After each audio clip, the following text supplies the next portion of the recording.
Grand Humor is up next.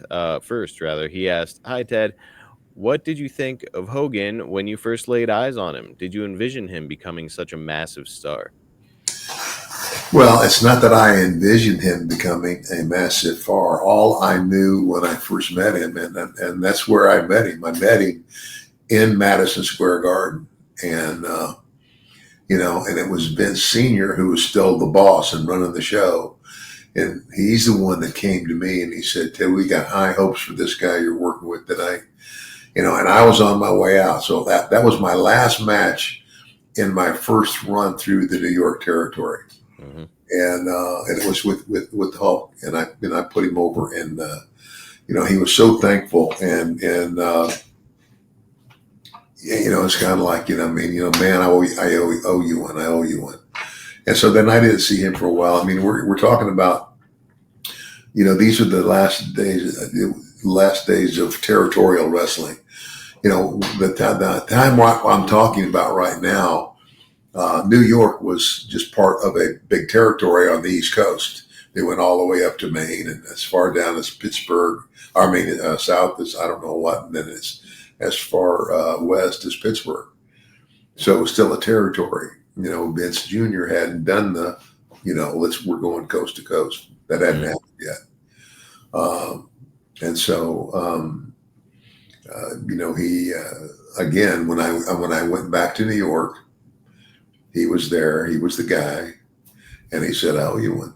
And I told you that before. And he says, "Now it's payback time." And so, boom, and oh my gosh, me and Andre, we wrestled him and Savage, and we had a couple of. I didn't have too many singles matches with him, No. but that was the deal, and it got over big, and it did everything. I mean, obviously, that's where the $1 Million Man was born. Yep, you guys had an incredible run. It was something that honestly, that run, 1987 into 88, it kind of made you as a character because you came in 87, you're kind of immediately plugged in with Hogan, and you're stealing the world championship, quote unquote. And so, like, you want to talk about getting set up for success with your new character, man? They set you up. It was Yeah. perfect. Yes. Yeah. Very much so. Now, I do want to follow up Grand Humor's question with something of my own. Yes, you worked with Hogan in 1979, and then you were off. You went and did your thing across the territories in Mid South. In the meantime, I'm not even sure if you know this, but Hogan left the company briefly before returning for his big run because he got an offer to be in Rocky 3. And Vince Sr. did not want him to take that spot. Hulk Hogan saw, as he often did in his career, he saw the gravy train getting ready to leave, and he was like, "I'm getting on it."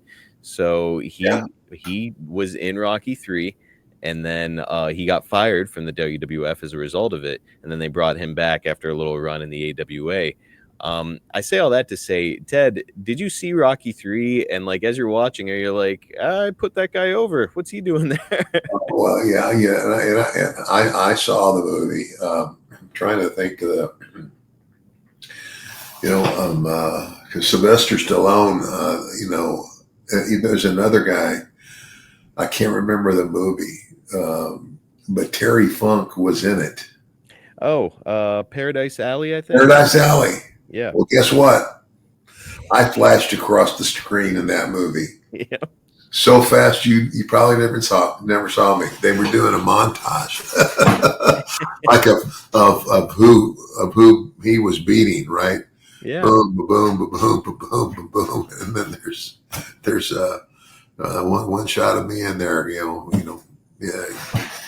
So before Hulk was Thunder Lips, Ted DiBiase was random opponent for Sylvester Stallone.